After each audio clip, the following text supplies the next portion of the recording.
Transcription 94, speed 100 to 120 words per minute, start.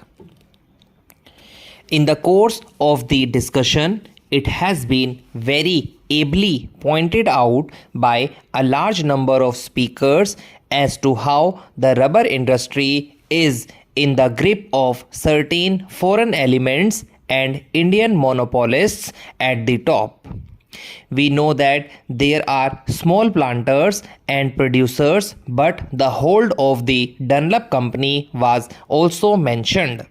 So far as the big industries are concerned, it has been their policy to capitalize the money and to put money in the reserve fund instead of utilizing such funds and profits for improvement of the working classes and for the betterment of the laborers. It was pointed out yesterday that the Dunlop company gave very high dividends. You will be shocked to know that while the company had money to declare a dividend of 40% and also to capitalize a part of the profits, it did not give at all a fair deal to the workers. On the contrary, they were kept at more or less the same old level where they had a kind of labor, practically speaking. Therefore, it becomes necessary to look into this matter. Sir, we are interested in the increase in production and everybody is interested in the increase in production. The production of rubber, coffee or of any other essential commodities or imported commodities must undoubtedly be increased in the country.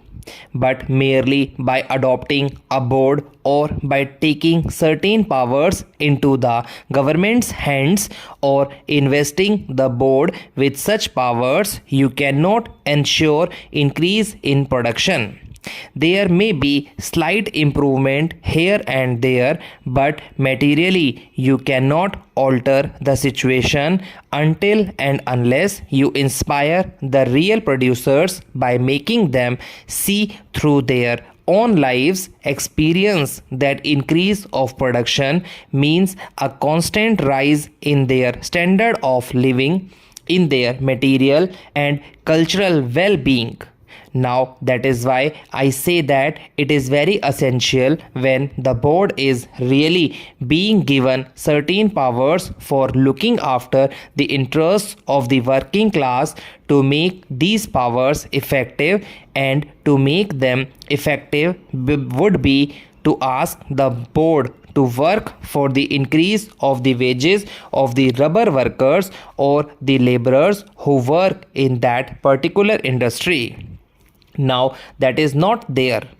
It is a very unhappy omission and a very sad omission if the intention of the bill is good.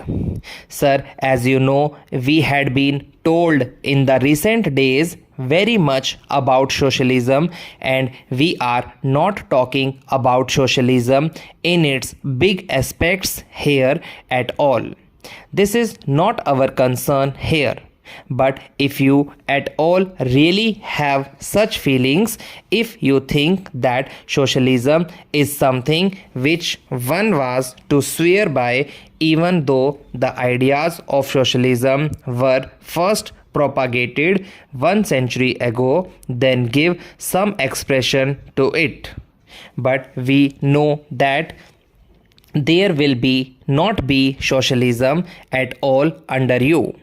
All that we say is, if you swear by socialism, talk about socialism, if the members of that side of the house go to some other houses and hear lecturers very seriously, they should come here and tell us that they are also going to increase the wages of the workers when such measures are brought up.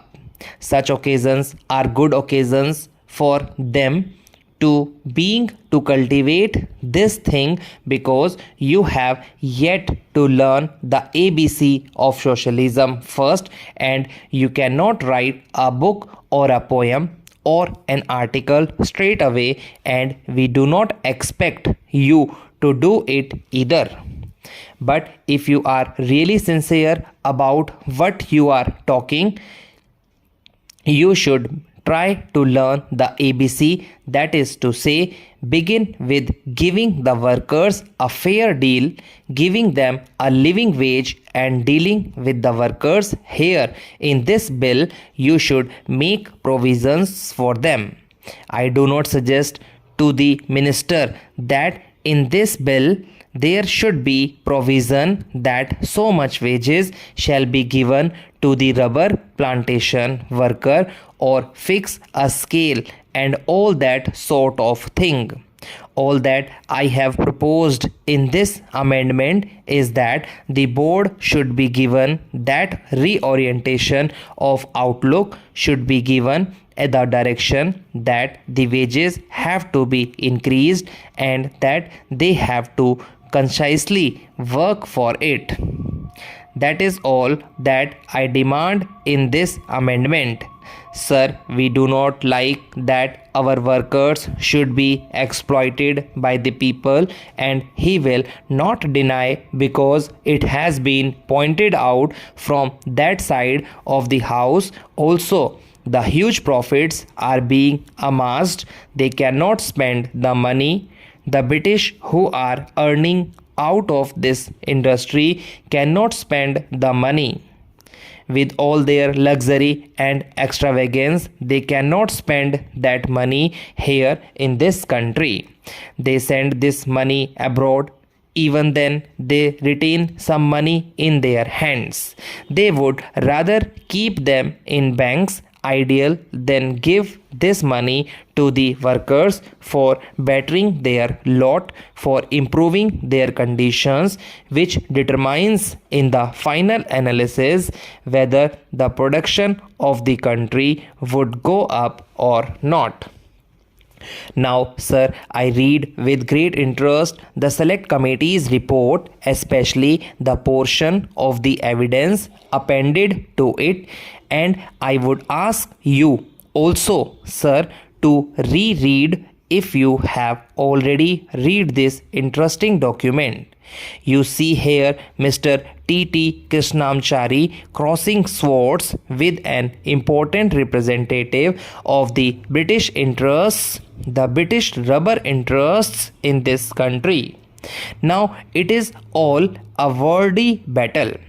It is a sort of very interesting competition for being smart, one trying to overreach another in smartness.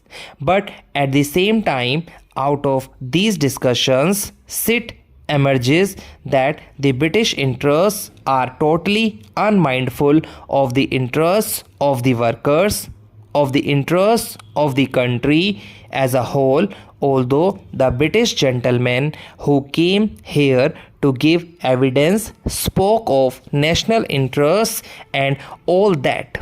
Here you will find many times.